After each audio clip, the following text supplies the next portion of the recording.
from that visit was the critical role of the media in deepening relationship between Nigeria and China. And you're coming here, you are coming home to Voice of Nigeria. Like I mentioned there, Voice of Nigeria broadcasts in 8 languages. 4 Nigerian languages, Hausa, Yoruba, Igbo, and Fulfulde. And then international languages, of course, naturally English because it's our national language, and then French, Arabic, and Swahili. And interestingly, since I came on board, looking at the global trend and the place of China in Africa on the global stage, we're already talking in discussion with Chinese embassy to start broadcast in Mandarin, because many of the issues that we discuss at the university and the issue raised by your PhD student, particularly the lady who have been here the second time, about the global south. One of the biggest challenge of the world today is not even about what happened, but about how what happened is shaped in the media space. And therefore, the way Nigeria is reported to the Chinese audience is by a third-party media. Exactly. And the way China is reported to Nigeria and Africa is by a third-party media. And that is why visit like this is to close that gap, to ensure that we understand and create content and tell our story from our own perspective. We are not saying Nigeria is perfect, no country in the world is, but we are saying that good things are happening in Nigeria that China and the Chinese people should know. In doing that, we don't have to wait for other people to report us. And that, I look forward to your PhD student working on this, because I took note while she was talking about how the media can interact on the global south. That is how the media should interact. The partnership that Voice of Nigeria want to build with the Chinese embassy and government is not just in time of just broadcasting in Mandarin, but also in time of joint content production, so that we starting something new and to speak directly. That's why I'm so excited to learn that you're going to launch the Mandarin channel, and you already have expertise in-house. And we are more than happy, like we are seeing, to send students here, as you say, for a short visit. You know, with what we call the practice, right? Internship. Internship. And also we at Tsinghua University, we have we have international communication program.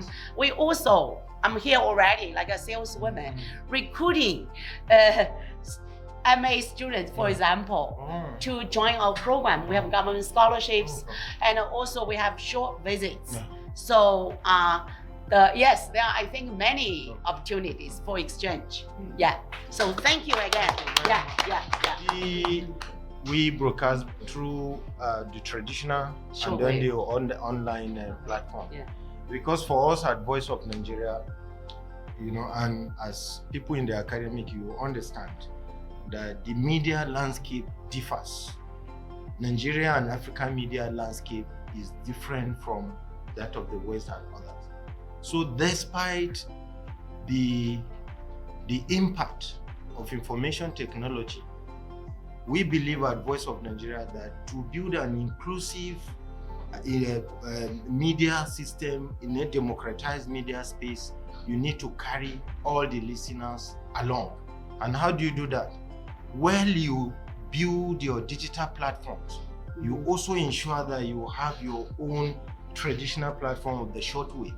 Because despite the advent of technology, there are millions of Nigerians, Africans who still rely on the shortwave to listen to news. So we understand that we are in the media landscape today is not what it is 10 or 20 years ago, man, when maybe you started out as a lecturer or so. It is different today. It's convergence, you know. So for us, we are on daily basis on our traditional platform, but also on the digital platform. We break news as it comes, but we also understand that we have to carry every Nigeria, every African that is our listener. And in doing that, we know that we cannot leave anybody else. And these are part of the issues that we are already about. You cannot build a media space that exclude a lot of people out. Yeah. You know, you can't, it's not all Nigerians or all Africans that wake up to listen to news via their phones. There are people who still read there, and we are a strong believer in that, to deepen that that particular all the platforms. Yes. Additionally, technology has positives and negatives, and it's natural for, globally, a lot of people still have reasons to be wary of adaptation and application of technologies. Nonetheless, AI also brings in a little bit of solutions to some of these problems that we're talking about. Yes, some people can decide to use AI for nefarious activities. Nonetheless, you, as media houses, we can use AI for positives. And such positives include, and are not limited to, verifying certain information. You can check this thing. So you should check, the levels of checks that we can do to authenticate or ascertain the veracity of any information that we get. So I think going forward, these are areas that we need to really work together.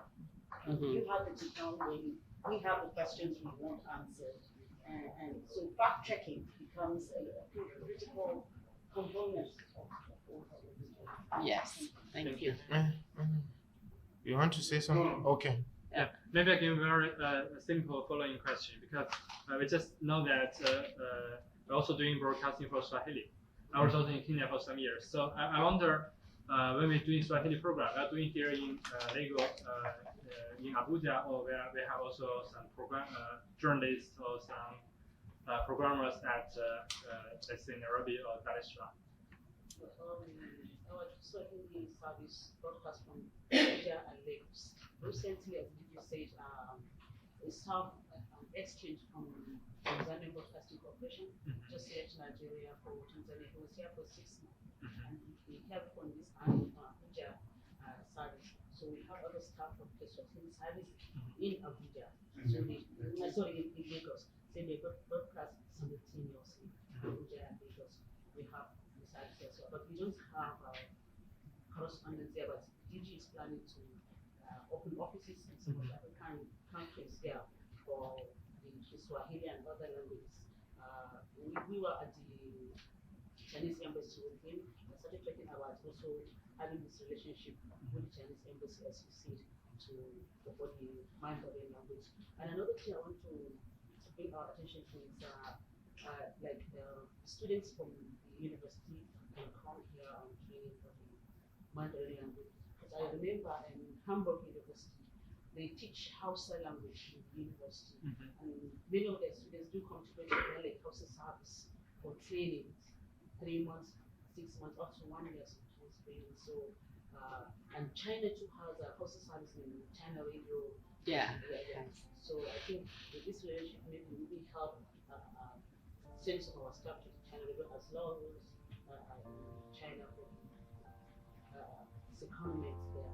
So that's As a professor, I've been particularly impressed by your level of commitment to not only representing the voice of your own country, but in such a way that is authentic and authoritative. And especially you must be a perfect journalism teacher. Not only the facts, but the context. That's the key, right? Yes. That's tremendously helpful. Thank you very much. And thank you all for such a, just powerful and informative presentation. Thank you. And we have brought over a little souvenir from Tsinghua University to commemorate this occasion. It's a plate of our university. Yeah. We give this out not just to anybody who visits Voice of Nigeria. Mm-hmm. We give it out to those that we value, those that we respect, and those that we know will value what we are giving to them. Wow. On behalf of the management and staff of Voice of Nigeria, Yeah. I'd like to present this for you so that on daily basis, Mm-hmm. put it in a corner that we create top of mind awareness about Voice of Nigeria and Yes. indeed Nigeria and the partnership that we look forward to striking. Wow, this is very special. Wow. What a privilege. Thank you very, very much. And just, the voice of Nigeria, the voice of people. Thank you again. Yeah. We will display it in a very, very special place. Thank you. In our school, yes, yes. Thank you.